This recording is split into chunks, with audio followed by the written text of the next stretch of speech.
MilkUp application. હવે મિલ્કઅપ એપ્લિકેશનમાં મારે એપ્લિકેશનમાં જેટલી પ્રોડક્ટ છે એના સિવાય કોઈ નવી પ્રોડક્ટ ઉમેરવી હોય તો કેવી રીતે ઉમેરી શકું તે આપણે જોઈશું. તો મિલ્કઅપ એપ્લિકેશન ઓપન કરી લેવાની છે.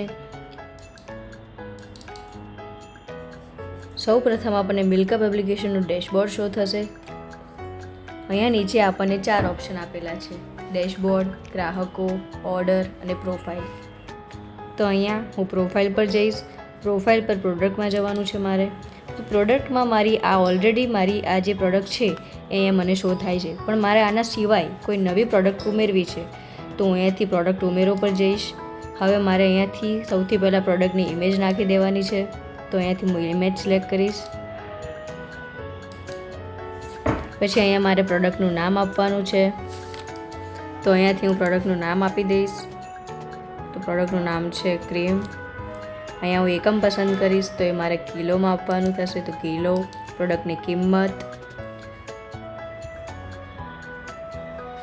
પછી અહીંયા મારે પ્રકાર પસંદ કરવાનો છે. તો એ મારી દૂધની આઇટમ છે, તો એમાં હું દૂધ સિલેક્ટ કરીશ. હવે અહીંયા મારે પ્રોડક્ટની માહિતી આપવાની છે કે આ પ્રોડક્ટ કયા પ્રકારનું છે અને શું છે. તો અહીંયા હું માહિતી આપી દઈશ.